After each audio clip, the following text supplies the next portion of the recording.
আমি সকলের দৃষ্টি আকর্ষণ করছি যে যারা এখানে আছি সবাই সম্মানিত অ্যাসেসর, সবাই আমরা অ্যাসেসমেন্টে যাই, তাই না? সবাই অ্যাসেসমেন্টে গিয়েছি, সবাই অ্যাসেসমেন্টে গিয়েছি কম বেশি, তাই না? আমরা অ্যাসেসমেন্ট পাচ্ছি না, অ্যাসেসমেন্ট আমাদের পর্যাপ্ত পরিমাণ অ্যাসেসমেন্টে ডাকা হয় না, আমি রেগুলার যেতে পারি না, অন্যরা 5 বার যাচ্ছে 10 বার যাচ্ছে, আমি ডাক পাচ্ছি না, এই ধরনের অনেক অভিযোগ আছে, তাই না? নাই আছে? কতজনের আছে দেখি? অনেকেরই নাই, অনেকেরই দেখা যাচ্ছে হাত নিচু করে বসে আছে। যদি হাত উঁচু থাকে তাহলে বুঝবো যে তারা চাচ্ছে বা তাদের পর্যাপ্ত পরিমাণে পাচ্ছে না, তাই না? ও এই পাশেও আছে, আমি মনে করছি যে এরা সবাই পাচ্ছে, অনেক অনেক অ্যাসিস্ট্যান্ট পাচ্ছেন না, তাই না? অনেক টিচাররা আছেন অভিযোগ করতেছেন যে আমাদের তো টাকাই হয় না, আমরা টিচার বলে, তাই না? আচ্ছা, মূলত কেন টাকা হয় না, কি কারণে পাচ্ছি না, তার কয়েকটা কারণ আমি উল্লেখ করি, আপনারা বুঝতে পারবেন। যেহেতু আপনারা সবাই কিন্তু আমাদের এই যে প্রক্রিয়ার সাথে কোনো না কোনো ভাবে সম্পৃক্ত হয়ে অনেক স্যাক্রিফাইস করেছেন, সন্দেহ নাই। কারণ আপনারা যখন ইনস্টিটিউটে যান, ইনস্টিটিউটের যে এনভায়রনমেন্ট, ইনস্টিটিউট থেকে আপনাদের প্রতি যে ব্যবহার অনেক সময় আপনাদেরকে কিন্তু ক্ষুব্ধ করেছে, দুঃখিত করেছে, তাই না? আপনারা অনেকে মর্মাহত হয়েছেন। এই ধরনের ঘটনা তো অনেক ঘটছে, অনেক অভিযোগ পাওয়া যায়। কি হলে আমরা আরো বেশি ক্রিয়েট হই? প্রথমে হলো অ্যাসেসমেন্ট যারা পাচ্ছেন না, তার প্রধান কয়েকটা কারণ আমি বলবো, এর বাইরেও অনেক ছোটখাটো কারণ থাকতে পারে। এটা হলো আপনাকে খুঁজে না পাওয়া, আপনাকে খুঁজে না পাওয়া। আপনার কন্টাক্ট নাম্বার, আপনার যে অ্যাড্রেস আছে সেই অ্যাড্রেসে আপনাকে আমার প্রয়োজনের সময় পাই না। আপনার কন্টাক্ট নাম্বার খোলা আছে ঠিকই, কিন্তু আপনি আমার যখন প্রয়োজন ছিল তখন আপনি আমার কথা বলতে পারেন নাই, অথবা আপনার কন্টাক্ট নাম্বারটা ওই সময় বন্ধ ছিল, অথবা আপনি যে কন্টাক্ট নাম্বারটা আমাদের কাছে আছে সেই কন্টাক্ট নাম্বারটা ভুল, রং ইত্যাদি। এইসব কারণে আমরা অনেক সময় আপনাদেরকে দিতে পারি না। এরপর আরেকটা বিষয় হলো পারফরম্যান্সের বিষয়টা এখানে গুরুত্বপূর্ণ। ক্ষেত্র বিশেষে হয়, ক্ষেত্র বিশেষে হবে, সবার জন্য এটা প্রযোজ্য না। তো পারফরম্যান্সের ক্ষেত্রে গুরুত্বপূর্ণ কিভাবে, এটা কিন্তু আমাদের প্রথম বক্তৃতায় এগুলো চলে আসছে, তাই না? যে পারফরম্যান্সের উপর ভিত্তি করে আপনাদের পরবর্তীতে মূল্যায়ন করা হবে, আপনি কোন লেভেলের অ্যাসেসর, কি করতে যাচ্ছেন, আপনাকে দিয়ে আমার যে পারপাস সার্ভ হবে কিনা সেটা কিন্তু আমরা মূল্যায়ন করার একটা প্রক্রিয়া হাতে নিয়েছি। আরেকটা বিষয় হলো যে আমাদের এখন কিন্তু লেভেল 1 2 3 4 ইত্যাদি লেভেলের অ্যাসেসমেন্ট হচ্ছে। আপনারা এখানে যারা আছেন maximum level 1 competent, am I right? জি। 2 4 5 6 জন আছে যারা 2 3 4%। কিন্তু আমাদের কোয়ালিটি ম্যানুয়াল কি বলে বলতে পারবেন কেউ? সুতরাং আপনারা যারা 1 আছে তারা আসলে অ্যাসেসমেন্ট পাননি, কি কথা ঠিক না? কারণ আমাদের 1 কিছু নাই। আমাদের যদি 0 থাকতো, 0 কে অ্যাসেস করার জন্য আপনাকে পাঠানো যাইতো, কিন্তু 0 তো নাই। 1 মিনিমাম হলো 1, আমরা শুরু করি 1 দিয়ে, আপনিও আছেন 1, তাহলে কি আপনি ম্যানুয়াল অনুসারে কি ইউনিটে পান? সেটা তো আপনি পান না। বুঝতে পারছেন অ্যাসেসমেন্ট না পাওয়ার কারণ এখন আমাদের কিছু 2 3 4 এর অ্যাসেসর হয়ে গেছে যারা এই সুযোগটা লুটে নিচ্ছে, যারা এই সুবিধাটা পুরোপুরি আদায় করতেছে। তারাই বলতেছে স্যার আপনাদের ম্যানুয়ালে তো বলা আছে 3 না হলে 2 অ্যাসেসমেন্ট করা যাবে না, 2 না হলে 1 অ্যাসেসমেন্ট করা যাবে না। হ্যাঁ ভাই, তারা তো রাইট, এই জন্য তারাই বেশি পাচ্ছে। আপনি কেন কম পাচ্ছেন? কারণ আপনি এখনো ওই যে আমাদের যে গাইডলাইন আছে সেই গাইডলাইন অনুসারে সেই যোগ্যতা অর্জন করেন নাই। অনেকেই কি করতে হবে, ছেড়ে দিতে হবে তাদের, যা বাদ দিলাম অ্যাসেসমেন্ট নাকি? আমরা সেজন্য আপনাদেরকে ডাকি নাই। আমাদের উদ্দেশ্য হলো যে আমাদের যে গাইডলাইন আছে, আমাদের যে কোয়ালিটি অ্যাসুরেন্স ম্যানুয়ালের যে নীতিমালা আছে সেটা জানানো আপনাকে। আপনি জানলে এটা শুধু এটা করবেন, তাই না? এটা জানান দেওয়ার জন্য আজকে আপনাদেরকে ডাকা। কি করতে হবে? নিজেদেরকে লেভেল আপগ্রেড করতে হবে। আপনার স্কিল লেভেল অবশ্যই 1 2 3 4 ক্রমান্বয়ে করে যেতে হবে। স্যার এই জন্য তো সময় সুযোগ পাচ্ছি না, আপনারা তো ডাকতেছেন না আমাদেরকে অ্যাসেসমেন্টের জন্য, তাই না? আপনাদেরকে লেভেল 2 এর জন্য সবাইকে ডাকি নাই, ডাকতে কি পারছি? মাত্র কয়েকজনকে ডেকেছি, ডাকি নাই। কথাটা একদম সত্য। কেন ডাকবো? কেন ডাকবো আপনাকে? হ্যাঁ, কেন ডাকবো? আপনি কেন আসেন না সেটা বলতে হবে এখন। কারণ আপনি ইনস্টিটিউট চিনেন, ইনস্টিটিউটের অ্যাক্টিভিটিস জানেন, যে ইনস্টিটিউটের ক্যান্ডিডেট আসলে ইনস্টিটিউট ওখানে রেজিস্ট্রেশন করে, পরের দিন পরীক্ষা নেয়। আপনি কেন যান নাই ইনস্টিটিউটে? আমি গেছি স্যার, ইনস্টিটিউট হয় না। যে ইনস্টিটিউট হয় না সেই ইনস্টিটিউট কেন যাবেন? আপনি তো লেভেল 1 আছে, আপনি জানেন লেভেল 2 কোথায় হয়। হচ্ছে হ্যাঁ, ইনস্টিটিউট হচ্ছে, খোঁজ নিতে হবে। এখন হচ্ছে আপনি একা গিয়ে বিচ্ছিন্নভাবে বললেন যে আমার অ্যাসেসমেন্ট নেন। আপনি একজন অ্যাসেসর হিসেবে কোন জায়গায় কি একজনের অ্যাসেসমেন্ট নিয়েছেন? কতজন অ্যাসেসমেন্ট নিয়েছেন? 10 জন হতে হয়। আপনি সবই জানেন, কিন্তু কখনোই চিন্তা করেন না যে আপনি 10 জন একটু মিলে যাই, একসাথে যাই, অ্যাসেসমেন্টটা দিয়ে আসি। আপনি যান, আজকে অ্যাসেসমেন্টের জন্য 10 জন মিলে যান, আগামী দিন আপনাদের অ্যাসেসমেন্ট হবে। কি করতে হবে? নিজেদের ভিতরে এটা শেয়ারিং করেন, নিজেরাই চেষ্টা করেন কিভাবে করে ইনস্টিটিউটে গিয়ে টাকা খরচ করতে হবে।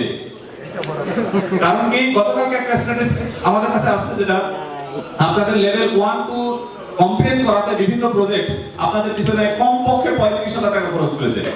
যদি 2 হন তার জন্য 70,000 টাকা খরচ করেছে। তো এখন আপনার কি কিছু করণীয় নাই?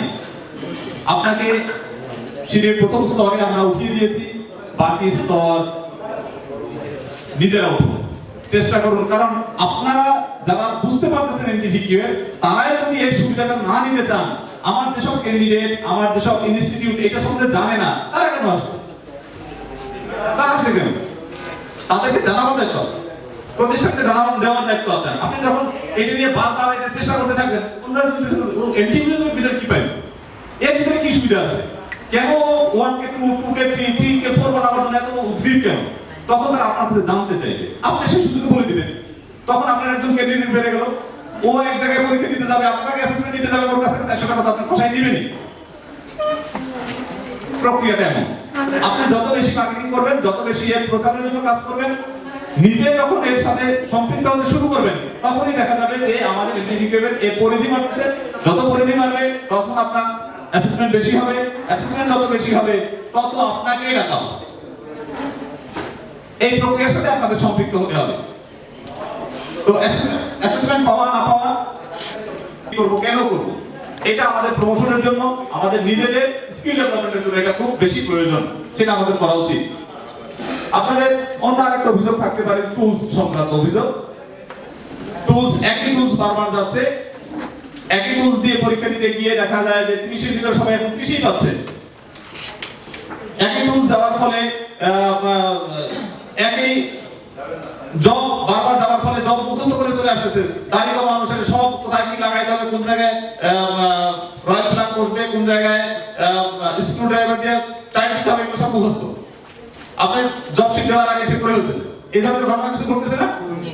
আরো কিছু সমস্যা আছে, যে অ্যাসেসমেন্ট টুলসে মাঝে মধ্যে ভুল যায়, অ্যাসেসমেন্ট টুলস অস্পষ্ট, বোঝা যাচ্ছে না, বুঝাই দিতে হচ্ছে, বাংলা ইংলিশ আছে তো বাংলা করে দিতে হচ্ছে। এই ধরনের সমস্যা কিছু আছে। আমার অ্যাসেসমেন্ট টুলসে যে রেসিপি দেওয়া আছে বা যে কোয়ান্টিটি দেওয়া আছে, আমি ইনস্টিটিউটে গিয়ে সেগুলি পাচ্ছি না, কম পাচ্ছি। আমাকে বলতেছে 50 গ্রামের ডো করার জন্য, কিন্তু ইনস্টিটিউট 35 গ্রামের ডো করাচ্ছে। তো এই ধরনের কিছু সমস্যা, এখানে আমরা কোয়ালিটির সাথে কম্প্রোমাইজ না করে যতটুকু রিজনেবল অ্যাডজাস্টমেন্ট করা যায় সেটা আমরা করব। এর মানে এই না কিন্তু পাস করে দেওয়া না। সাধারণ ছাত্রদের বারবার বলছে রিজনেবল অ্যাডজাস্টমেন্ট করছে স্যার, 20 পাইছে, 50 এর ভিতরে 20 পাইছে, পাস করাই দিছি, রিজনেবল অ্যাডজাস্টমেন্ট নো। কোয়ালিটির সাথে কম্প্রোমাইজ করে এটা করা যাবে না, কোনোভাবে পাস করানোর ইস্যু এর সাথে সম্পৃক্ত না। টুলসে যদি ভুল থাকে, টুলসে যদি সমস্যা থাকে, সেক্ষেত্রে আপনি আমার সাথে যোগাযোগ করতে পারেন। আপনার এই শিটে আপনার নাম, আমার নাম্বারটা দেওয়া আছে। এই সংক্রান্ত কোনো পরামর্শ যদি থাকে, সেটা আপনি ওই নাম্বারে যোগাযোগ করে দিতে পারবেন, অথবা আপনি মেইল করতে পারবেন। এরপর হলো সম্মানী এবং সম্মান। প্রথমে বলছি যে অ্যাসেসমেন্টে গিয়েছি, তো 4000 টাকা তো পাওয়ার কথা। এখান থেকে আমি যদি গাজীপুর যাই, এখানে গাজীপুর থেকে আমি আসার সময় 4000 এর সাথে আরো 4000 টাকা কনভেন্স নিয়ে আসতেছি। ক্ষেত্র বিশেষে এটা করছি না আমরা। এখান থেকে গাজীপুর গিয়ে, নারায়ণগঞ্জ গিয়েও 4000 টাকা কনভেন্স পেয়েছি। স্যার এখন তো কনভেন্স দিতে চায় না। এটি হলো বাস্তবতা। কারণ কি বিভিন্ন প্রজেক্ট যখন বিভিন্ন তাদের প্রজেক্ট প্রোফাইল করছে তখন এক একজন এক এক ধরনের অপশন রেখেছে। কেউ রেখেছে 4 গুণ টিএডিএ, কেউ রেখেছে 2 গুণ, কেউ রেখেছে 3 গুণ, এইভাবে করে রেখেছে। কিন্তু যখন একটা প্রতিষ্ঠান তার নিজস্ব অর্থায়নে এই কাজটা করবে, সে তো টাকা পাচ্ছে না, সে তো ক্যান্ডিডেটের কাছ থেকে টাকা পাচ্ছে না, আপনাকে কোথা থেকে দিবে? আমাদের মূল উদ্দেশ্য কি, যে যখন ইনস্টিটিউটগুলি নিজস্ব অর্থায়নে অ্যাসেসমেন্ট করবে তখন কিন্তু অ্যাসেসমেন্ট বেশি হবে। এখন অ্যাসেসমেন্ট হচ্ছে না, কারণ কি? প্রজেক্টগুলি সাপোর্ট দিচ্ছে না, অ্যাসেসমেন্ট হচ্ছে না। যদি আমাদের ইনস্টিটিউটগুলি ওই ধরনের সক্ষমতা অর্জন করে তখন কিন্তু অ্যাসেসমেন্টটা রেগুলার চলবে, প্রতি মানে বছরের কোনো সময় মিস যাওয়ার সম্ভাবনা থাকবে না। সেজন্য আমাদেরকে উচিত এই সাপোর্টটা দেওয়া। আমরা ক্যান্ডিডেট প্রতি 400 টাকা এখন পাচ্ছি, যদিও পর্যাপ্ত না, পাচ্ছি আমরা। সেক্ষেত্রে আমাদের অনেক সময় ক্যান্ডিডেট শর্ট হয়ে যায়, 7জন 6জন 5জন ক্যান্ডিডেট হয়ে যায়, তাই না? আমরা গিয়ে সেখানে আমাদের বুঝতেছে না, আমরা চিন্তা করে গেছি 10জন ক্যান্ডিডেট হবে 4000 টাকা, কিন্তু আমরা পাচ্ছি 2000 টাকা। এই ধরনের ঘটনা ঘটে। তো সেটাও আপনাদেরকে এই সময় আমরা রিকোয়েস্ট করবো যে আপনারা সহনশীল থাকবেন, কারণ একটা সিস্টেম যখন ডেভেলপ করতে হয় এই ধরনের স্যাক্রিফাইস অল্টারনেটিভ করতেই হয়, সেটা আপনারা করবেন। আর কনভেন্সের বিষয়টা যেটা হলো, আপনারা ধরে নেবেন যে আপনাদের যে প্রকৃত যে খরচটা হবে সেই খরচটাই আপনাদেরকে ইনস্টিটিউট দিবে। আর যদি কোনো প্রজেক্টের সাপোর্ট থাকে সেটা প্রজেক্টের নিয়ম অনুসারেই দিবেন। কিন্তু সেলফ অর্থায়নে যেগুলি হবে সেক্ষেত্রে আপনি কখনোই ইনস্টিটিউটের সাথে বার্গেনিং এ যাবেন না বা প্রেশার ক্রিয়েট করতে যাবেন না, এটা আমাদের রিকোয়েস্ট। আর ইনস্টিটিউট প্রধানদের সাথে ইনস্টিটিউটের যারা আমাদের প্রশিক্ষক থাকে তাদের সাথে আমাদের মাঝে মধ্যেই বাকবিতণ্ডা ধরনের ঘটনা ঘটে যায়। এর জন্য দুই পক্ষই দায়ী আমি মনে করব। অ্যাসেসমেন্ট যারা চালাচ্ছেন যেসব সেন্টার, তাদের কিছু ঘাটতি অবশ্যই আছে। তারা ক্যান্ডিডেট রেডি করতে পারতেছে না, তারা নিজেরা টুলস জানতেছে না, তারা ইউনিট জানতেছে না, তারা স্ট্যান্ডার্ড জানতেছে না, যার ফলে সঠিকভাবে ক্যান্ডিডেট রেডি করতে পারে নাই। আপনি যখন অ্যাসেসমেন্ট নিছেন দেখা গেল সবাই নট ইয়েট কম্পিটেন্ট হয়েছে, কিন্তু তখন ইনস্টিটিউট বেগে বসতেছে, তাই না? এটা একটা সমস্যা। ইনস্টিটিউটে পর্যাপ্ত ফ্যাসিলিটি নাই, পর্যাপ্ত টুলস ম্যাটেরিয়ালস ইকুইপমেন্ট নাই। এজন্য ইনস্টিটিউট যখন রেজাল্ট খারাপ হচ্ছে আলটিমেটলি আপনার উপর দোষটা পাচ্ছে। তখন আপনি বলতেছেন আমি তো সঠিকভাবে অ্যাসেসমেন্ট করছি, কিন্তু সাধারণ স্যার যে প্রেজেন্টেশনে কি বলা ছিল বলেন তো? এখানে দায়িত্বটা আসলে কার? টুলস ম্যাটেরিয়ালস ইকুইপমেন্ট নাই। সেটা আপনি যখন অ্যাসিস্ট্যান্ট যখন আপনাকে একটা ইনভাইটেশন লেটার দেওয়া হয় বা নিয়োগপত্র দেওয়া হয়, আপনার কিন্তু তখন থেকে রেসপন্সিবিলিটি শুরু হয়ে গেছে। সেই রেসপন্সিবিলিটি আমরা অনেকেই পালন করি না, এই জন্য সমস্যাটা হয়। আমি চিন্তা করি আমাকে 9 তারিখের জন্য অ্যাসেসমেন্টে ডাকেছে, না আমি 9 তারিখ 8টার সময় 9টার সময় গিয়ে আমি ওখানে উপস্থিত হয়ে যাবো, দিন শেষে টাকাটা পকেটে নিয়ে সুন্দর করে চলে আসবো। অ্যাসেসমেন্ট কি হলো বা না হলো এটা আমার বিষয় না, কিন্তু প্রেজেন্টেশন আজকে স্টেজ 1 স্টেজ 2 স্টেজ 3 4 আপনি কি লিখেছেন, দায়িত্বটা কার? আপনার। দায়িত্বটা আপনার। এইভাবে কিন্তু ইনস্টিটিউট জানে যে এটা দায়িত্বটা আপনার। ইনস্টিটিউট কিন্তু জানে দায়িত্বটা আপনার, কারণ ম্যানুয়ালে এটি বলা আছে এই দায়িত্বটা কার? অ্যাসেসরের। অ্যাসেসরের কাজ হলো কি জিনিসপত্র লাগবে তার টুলস আগে তালিকা দেওয়া। এই জন্য কিন্তু আপনাকে ইনস্টিটিউটের নাম্বার দেওয়া হয়। ইনস্টিটিউটের নাম্বার আপনাকে এই কারণে দেওয়া হয়, আপনি ইনস্টিটিউটে যোগাযোগ করবেন, আপনার এই রিকোয়ারমেন্ট এই চাহিদা এইভাবে তারা অ্যারেঞ্জ করবে, আপনি সঠিক সময়ে গিয়ে অ্যাসেসমেন্ট দিবেন। এইটা আপনার দায়িত্ব, এটা আপনাকে করতে হবে। নতুবা এই যে অ্যাসেসমেন্ট প্রস্তুতির ক্ষেত্রে আমাদের ঘাটতি থাকার কারণে মূলত এই ধরনের অনাকাঙ্ক্ষিত ঘটনা আমাদের ইনস্টিটিউটের সাথে প্রতিষ্ঠানের সাথে আপনাদের ঘটে থাকে। আপনি নিজে যদি আপনার দায়িত্বটা সঠিকভাবে পালন করেন, আমাদের যে সমস্যাগুলি আছে অনেকাংশে আমরা সমাধান করতে পারবো। পুরোটা হবে, পুরোটা আপনার দায়িত্ব না। আপনি বললেন আমার 6টা সুইং মেশিন দরকার, উনি বলবেন আমি একটা বেশি দিতে পারবো, আপনি কি করবেন? আপনার উচিত কারিগরি শিক্ষা বোর্ডকে জানানো। তখন আপনার দায়িত্ব পড়ে যায় যে স্যার এখানে এই ধরনের সমস্যা আছে, এখানে এই সিচুয়েশন পরীক্ষা নেওয়া সম্ভব হবে না, অ্যাসেসমেন্ট নেওয়া সম্ভব হবে না। কিন্তু আপনি চিন্তা করতেছেন কি, যেহেতু বিজ্ঞানে গেলে তো আমি 6000 টাকা পাবো, বোর্ডকে জানানোর দরকার নাই, একটা মেশিন আছে একটা দিয়ে চালাই। এই যে ছোট্ট বিষয় বড় আকার ধারণ করবে। আপনি যে প্রক্রিয়ায় যে মানের অ্যাসেসমেন্টটা ওখানে নিয়েছেন, সেই অ্যাসেসমেন্ট সংক্রান্ত কোনো তথ্য যদি বাইরে কেউ জানে, তখনই সে বলবে এনটিপি মানে কিছুই না, সেটা হলো এই ট্রেডিশনাল সিস্টেম। আপনি একটা মেশিন দিয়ে নিশ্চয়ই 20 জনের ক্যান্ডিডেট অ্যাসেসমেন্ট দিতে পারবেন না। আপনি জানেন জেনে ওখানে গিয়েছেন, শুধুমাত্র ওই 6000 টাকা বা 4000 টাকা বিকেলবেলা পেয়ে যাবেন, এই জন্য আমরা একটু সতর্ক হই। স্যার যেটা বলছে যে পলিমাটির মতো, তাই না? যদি আমরা এখানে সাস্টেন করতে পারি, এই সিস্টেমটা যদি ডেভেলপ হয়ে যায়, এই সিস্টেমটা যদি সারা দেশে এটা একই সিস্টেমে চলে আসে, আপনার চাহিদা দেখবেন শেষ নাই। কিন্তু আপনি যদি এখনই কংক্রিট দিয়ে বিনষ্ট করে দেন, তাহলে কিন্তু আমাদের কারোই আর দাঁড়ানোর জায়গা থাকবে না। আপনার উচিত এই বিষয়ে আপনার যে যোগ্যতা, যে দক্ষতা, যে নৈতিকতা আপনার দেখানো দরকার, আপনি সেটা দেখাবেন। এটাও আমাদের রিকোয়েস্ট।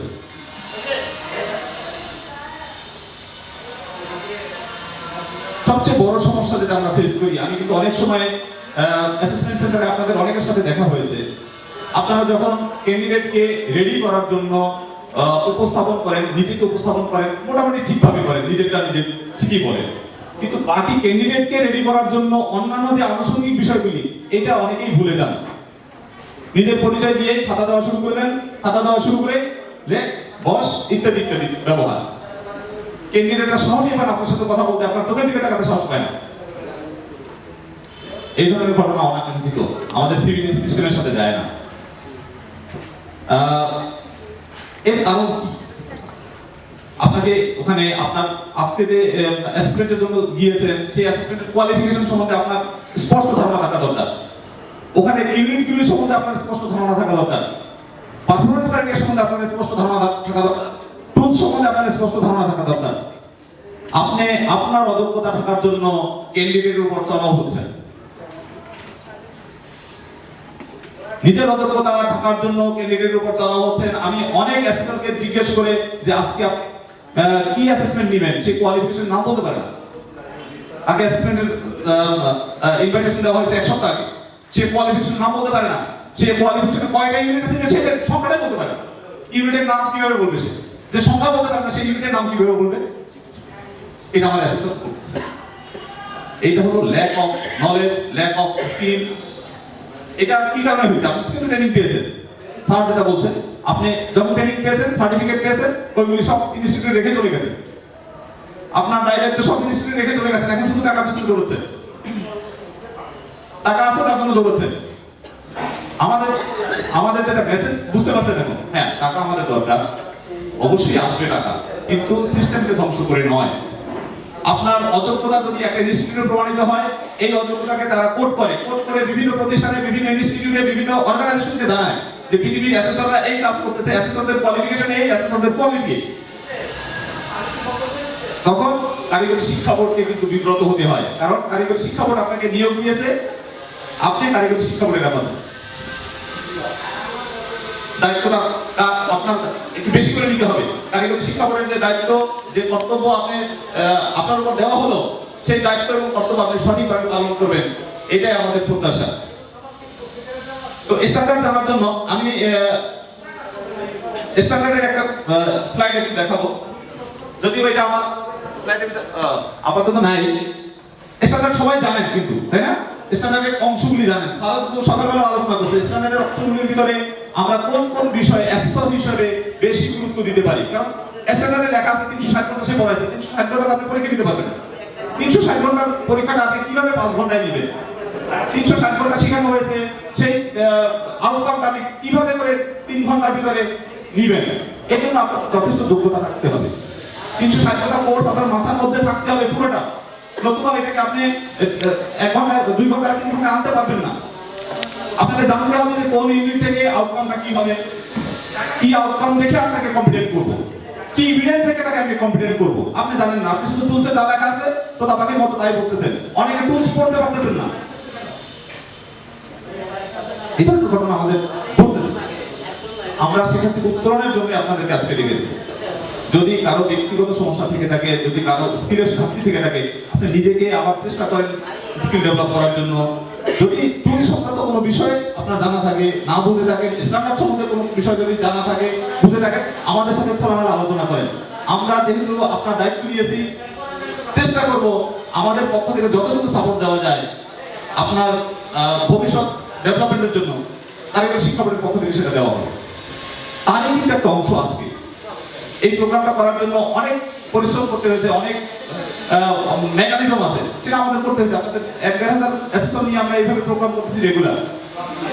উদ্দেশ্য হলো যেন আমরা আমাদেরকে আরো ডেভেলপ করতে পারি, আমাদের যে এনটিভির যে মিশন আছে সেই মিশন বাস্তবায়নের জন্য আমরা যে কি প্লেয়ার সেটা যেন আমরা প্রমাণ করতে পারি, সেটা প্রমাণ করাই আমাদের উদ্দেশ্য।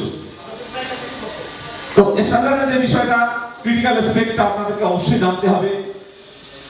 এরপর হলো আন্ডারপ্রেনিং স্কিল কি আছে, আন্ডারপ্রেনিং নলেজ কি আছে, রেঞ্জ ভেরিয়েবলে কতটুকু আপনি পর্যন্ত যেতে পারবেন সেই বিষয়গুলি আপনাদের জানা দরকার।